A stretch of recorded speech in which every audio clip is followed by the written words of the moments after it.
BJP নেতা অর্জুন সিংকে রক্ষা কবচ হাইকোর্টে 10 নভেম্বর পর্যন্ত বিজেপি নেতার বিরুদ্ধে কোনো পদক্ষেপ নয় নির্দেশ কলকাতা হাইকোর্টের। পুজো অবকাশকালীন বেঞ্চের ব্যারাকপুর পুলিশ কমিশনারেটের বিভিন্ন থানায় অর্জুন সিংয়ের বিরুদ্ধে এফআইআর।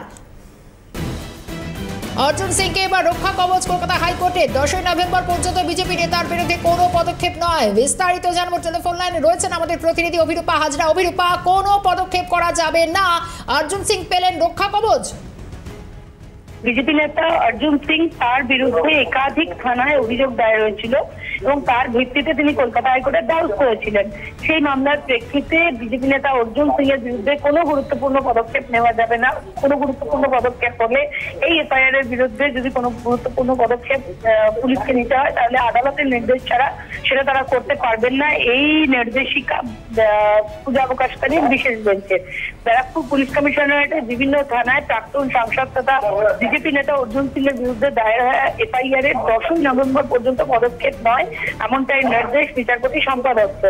এবং সম্প্রতি নেপাল ইস্যুতে মন্তব্য করেছিলেন অর্জুন সিং। নেপালের মতো বাংলাতেও গণ অভ্যুত্থান হওয়া প্রয়োজন রয়েছে বলে মনে করেছেন অর্জুন সিং। সেই মামলার তার ভিত্তিতেই একাধিক থানায় তার বিরুদ্ধে অভিযোগ দায়ের হয়েছিল এবং তার ক্ষেত্রে রক্ষা কবচ পেলেন অর্জুন সিং।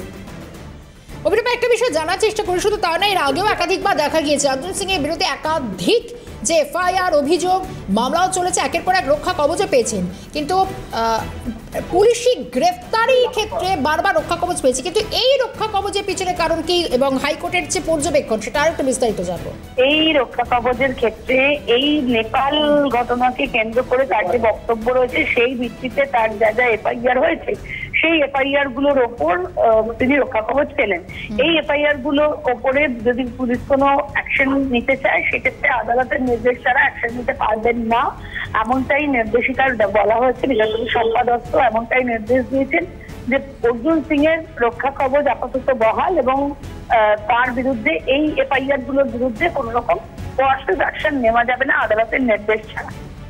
অভিরূপাকে আমি ধন্যবাদ জানাবো। অভিরূপা হাজরা ছিলেন আমাদের সঙ্গে। আপাতত অর্জুন সিং এর বিরুদ্ধে কোনো পদক্ষেপ করা যাবে না বলে মঙ্গলবার নির্দেশ দিল কলকাতা হাইকোর্ট।